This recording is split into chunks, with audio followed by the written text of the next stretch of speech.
प्रिय विद्यार्थियों, जैसा कि आपको ज्ञात है कि हमारे माननीय प्रधानमंत्री जी द्वारा देश भर में 3 मई तक संपूर्ण लॉकडाउन रखा गया है।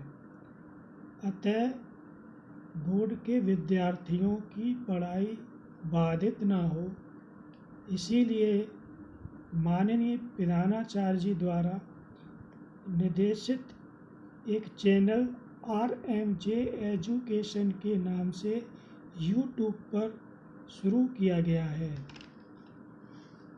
इसमें मैं 10वीं क्लास के विद्यार्थियों को हिंदी पढ़ाऊंगा। मैं HK पाराशर।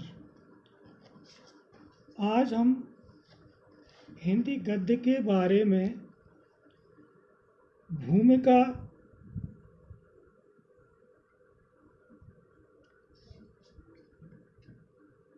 भूमिका के संबंध में मैं आपको जानकारी देना चाहता हूँ कि हिंदी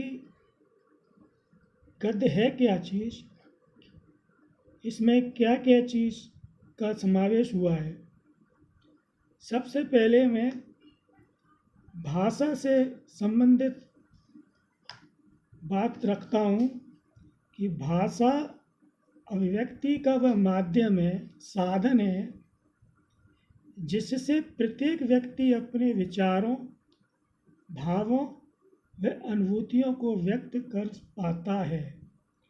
अभिव्यक्ति के ये रूप गद्य व पद्य हैं। गद्य छंद, ताल, यति, गति, तुक व लय से मुक्त स्वतंत्र वाक्यबद्ध रचना गद्य कहलाती है। अब सामान्य रूप से व्यवहार में प्रयोग की जाने वाली बोलचाल की साधारण भाषा गद्य ही है। जैसे कि हम दैनिक जीवन में साधारण भाषा बोलते हैं, वह गद्य ही है। गद्य के माध्यम से कोई व्यक्ति बड़ी सरलता व सहजता पूर्वक अपने विचारों की सामान्य रूप में अभिव्यक्ति कर पाता है, यानी व्यक्त कर पाता है। ज्ञान, विज्ञान, इतिहास, भूगोल, दर्शन, साहित्य आदि की अभिव्यक्ति एवं व्यवहार रूप में प्रयोग किए जाने वाला भाषा का रूप ही गद्य है। गद्य मनुष्य के हृदय में जो भी विचार उत्पन्न होते हैं, उन्हें वह गद्य के माध्यम से ही अभिव्यक्ति दे पाता है। इसी कारण गद्य की उपयोगिता एवं महत्ता समय के साथ साथ बढ़ती जा रही है। किसी साहित्यकार की भावनाओं को समझने के लिए ज्ञान अति आवश्यक होता है और इस ज्ञान की प्राप्ति एवं संवर्धन का सार्थक एवं सशक्त माध्यम गद्य ही है। धर्म, दर्शन, इतिहास, भूगोल, विज्ञान, राजनीति आदि क्षेत्र के अतिरिक्त कथा, साहित्य, उपन्यास, संस्मरण, रेखाचित्र, नाटक आदि सभी क्षेत्रों में इसकी व्यापकता दिखाई देती है। इसके बिना कुछ भी संभव नहीं है और इसी के माध्यम से साहित्य की प्रगति संभव हुई है, यानी उन्नति। क्योंकि गद्य विचार विभक्ति का ही सरल माध्यम है। विचारों के आधार पर ही गद्य का एक सरलतम रूप प्रस्तुत होता है। ऐसा माना जाता है कि मेरठ और दिल्ली के आसपास प्रयोग की जाने वाली खड़ी बोली का साहित्यिक रूप हिंदी गद्य ही है। भाषा विज्ञान के अंतर्गत कन्नौजी, हरियाणवी, बुंदेलखंडी, ब्रजभाषा, खड़ी बोली, बघेली, अवधी और छत्तीसगढ़ी हिंदी गद्य के क्षेत्र में सम्मिलित हैं। यानी ये जो भाषा हैं, ये सब हिंदी से ही संबंधित हैं। हिंदी गद्य के प्राचीनतम प्रयोग हमें राजस्थानी, मैथिली एवं ब्रजभाषा मिलते हैं। 3 रूपों में मिलते हैं। जो प्राचीनतम प्रयोग हैं वो हमें राजस्थानी, मैथिली एवं ब्रज भाषा में देखने को मिलते हैं। पद भाव प्रधान, गेयात्मक तथा लय तुक में बंधी रचना पद्य कहलाती है। भावों के आधार पर पद्य की अभिव्यक्ति की जाती है। अभी तो जो रहेगा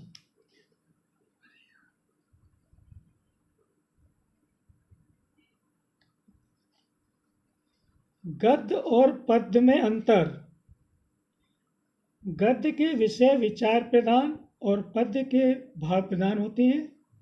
पद्य का आविर्भाव गद्य से बहुत पहले हुआ है। पद्य में उक्तियों की विचित्रता की अनुभूति, रस छंद अलंकार की प्रवृत्ति होती है, जबकि गद्य में लेखक अपने विचारों को सामान्य बोलचाल की भाषा में अभिव्यक्त करता है। गद्य में बुद्धि, वैचारिकता, विवेक, तर्क, चिंतन आदि की मुख्य प्रधानता होती है, जबकि पद्य में स्वच्छंद कल्पना की उड़ान होती है। गद्य में शब्द, अर्थ, वाक्य आदि सभी समान होते हैं और पद्य में विशिष्टता होती है। गद्य की भाषा काव्य की अपेक्षा व्याकरण के नियमों से बद्ध है, व्यवस्थित एवं स्पष्ट होती है। गद्य के माध्यम से विचारों को अभिव्यक्त कर पाना सरल होता है, अतः किसी तथ्य को विचार के साथ स्पष्ट करने की प्रवृत्ति यानी विशेषता उसमें विद्यमान होती है, जबकि काव्य में कवि संकेत रूप में ही अपनी बात को प्रस्तुत करता है। गद्य में वाक्य पूर्ण और व्यवस्थित होते हैं, लेकिन काव्य में कोई कोई वाक्य पूर्ण ही होता है। गद्य में लेखक व्याकरण के नियमों को ध्यान में रखते हुए लेखन कार्य करता है, लेकिन काव्य में कवि के लिए यह अनिवार्य नहीं है। वह नियमों पर पूर्णतः ध्यान नहीं देता है। काव्य अथवा पद्य अत्यधिक प्रभावपूर्ण तथा व्यक्ति के मन को छू लेने वाला अभिव्यक्ति का व्यक्तित्व माध्यम है, क्योंकि हृदय की तरलता राग का आश्रय लेकर संवेदनशील अनुभूतियों को उन्मुक्त एवं उद्दम वेग से छंदों संगीत में प्रभावित होने लगती है और व्यक्ति उस प्रभाव में स्वयं को भूलकर दूर तक बहता चला जाता है।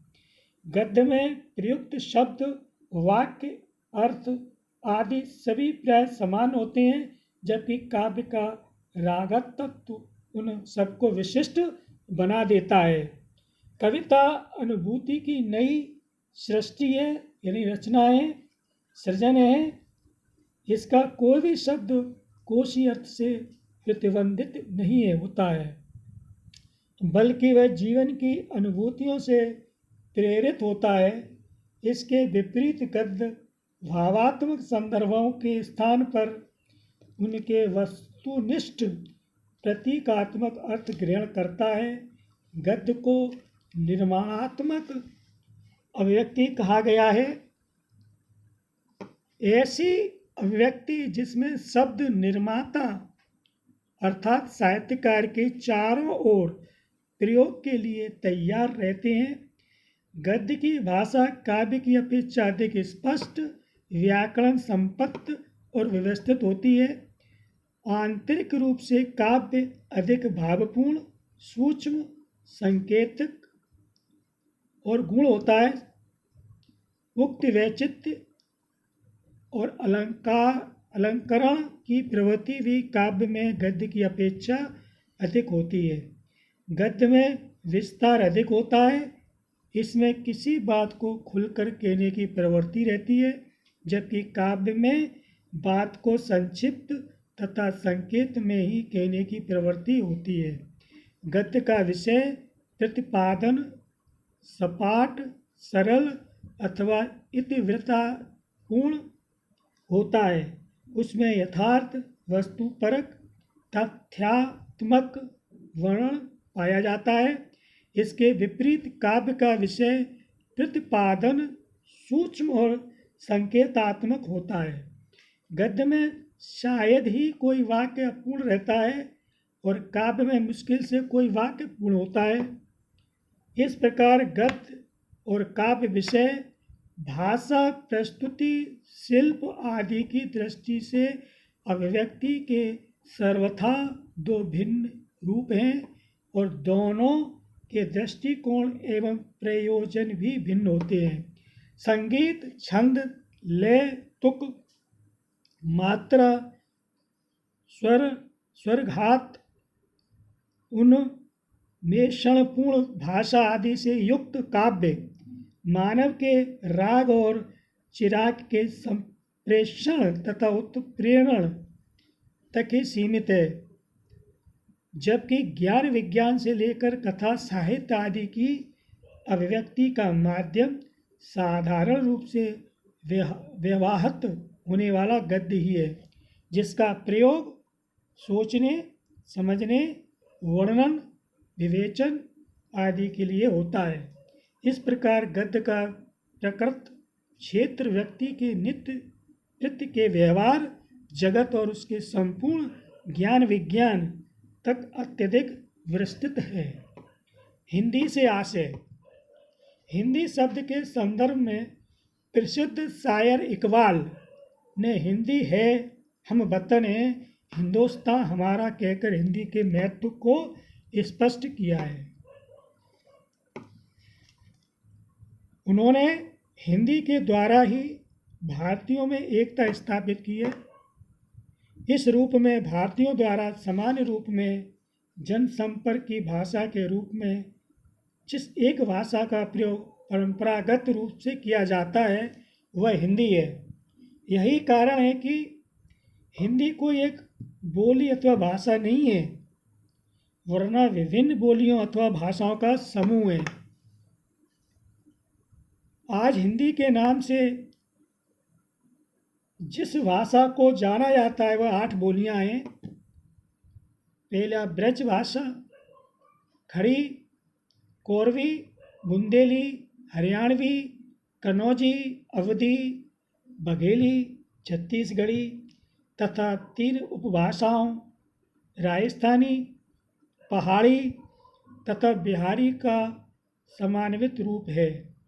इन सभी में दिल्ली, मेरठ, मुजफ्फरनगर, बिजनौर, मुरादाबाद, रामपुर आदि के आसपास बोली जाने वाली खड़ी बोली का अत्यधिक प्रभाव है। अतः आज वही खड़ी बोली हिंदी के रूप में प्रतिष्ठित है। इसी का परिनिष्ठित रूप आज हिंदी साहित्य में प्रयुक्त किया जाता हुआ राजभाषा के पद पर सुशोभित है। हिंदी हमारी मातृभाषा भी है। हिंदी गद्य का प्रादुर्भाव।